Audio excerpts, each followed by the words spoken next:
confiscati, vanno allo Stato ed entrano in quelli che sono dei bacini, dei cassetti che permettono di sostentare le persone che sono in difficoltà proprio perché storte dalla mafia. Ci sono dei patrimoni a sé stanti che lo Stato mette a disposizione.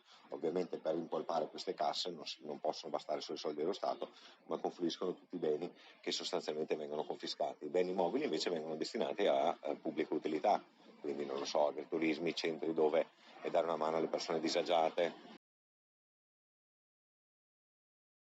La strategia delle associazioni mafiose che punta meno sull'impatto della forza d'urto rappresentata da alcuni strumenti come potevano essere le bombe o strumenti intimidatori più forti, e invece si è aperta a un'associazione diversa che magari passa più attraverso colletti bianchi, fa il riciclaggio di denari, quindi azioni meno eclatanti e quindi meno allarme sociale creato, ma una maggiore stratificazione nella stessa società. Quindi non sono diminuiti? Secondo me, per la mia esperienza, no. Devo dire che secondo me tanto quanto, se non di più, perché ci sono crimini diversi, magari ci sono meno rapine, ma c'è più riciclaggio di denaro.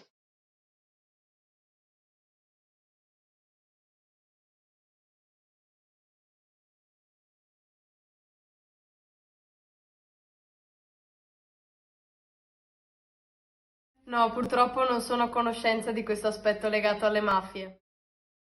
Allora, personalmente non mi sono mai interessato troppo riguardo alle associazioni malavitose che sono nate in Veneto. No, non conosco nessun bene, ma so che ne hanno espropriati tanti.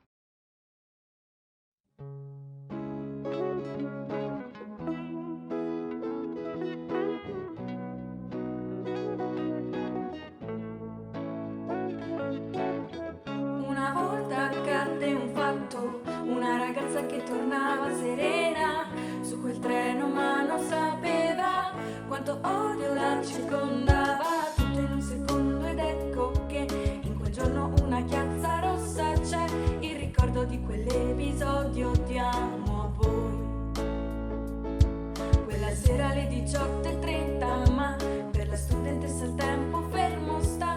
La malata prende la colpita, la sua anima è in cielo e brilla. Uniamoci insieme, uniamoci contro l'ingiustizia, siamo noi. Troppe sono state le morti, combattiamo per la verità. Uniamoci insieme, uniamoci, fronte unito contro l'omertà. Coinvolgiamo il mondo alla causa, otteniamo libertà.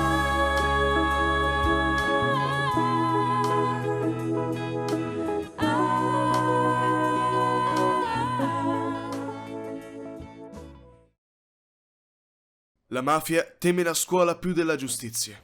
L'istruzione toglie l'erba sotto i piedi della cultura mafiosa. Antonino Caponnetto, 13 marzo 1994.